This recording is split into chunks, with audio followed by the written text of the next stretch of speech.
First and foremost, Mike Tyson. It's such an honor. Let's give it up for Mike, bro. He's a legend. He's the greatest to ever do it. He's the GOAT. I look up to him. I'm inspired by him, and we wouldn't be here today without him. This man is an icon, and it's just an honor to be able to fight him. And he's obviously the toughest, baddest man on the planet. So it was really tough, like I expected it to be. What now? 5 things we learned from Jake Paul versus Mike Tyson. Number 1. We can finally put to rest the Tyson image. After his strong showing in the exhibition against fellow legend Roy Jones, Tyson brought a nostalgic feeling to fans who remembered watching him score knockout after knockout in the 80s and early 90s.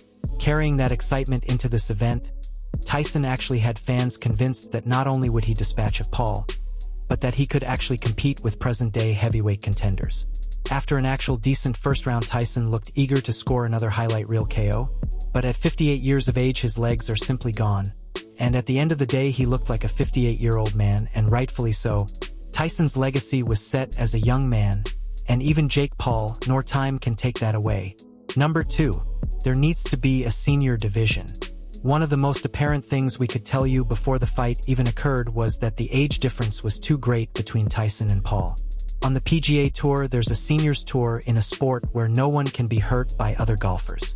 Retired fighters always need a payday, and the exhibition between Tyson and Roy Jones in 2020 provided a sample of that.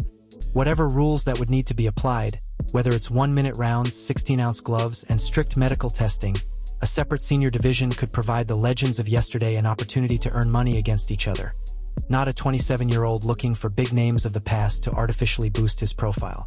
With that being said, number 3, Jake Paul needs to pick a lane. Years ago, Butterbean proclaimed himself as the king of the 4-rounders. He'd fight nondescript competition in fights that lasted a maximum of 4 rounds, but was never taken seriously as a contender despite winning a total of 77 fights in his career. He never received much criticism due to not being pretentious about his standing in the sport. Paul, on the contrary, continues to call himself the face of boxing. No doubt a marketing effort to troll his way to being the biggest heel or villain in the sport. He's at the point to where there's no bigger name out there than Tyson. So where does he go from here? Does he begin building his record against actual professional prospects and someday attempt to fight for a title? Or will the sideshows continue all the way to the bank? Number 4. Netflix needs to do their homework. Appearing to either wing it without anticipating the 60 million views it would get, or simply being unprepared, the Netflix boxing experience hopefully wasn't a sign of things to come. But then again, most likely no future event will draw as many viewers as this one, so maybe the problem was a one-off. And finally, number 5.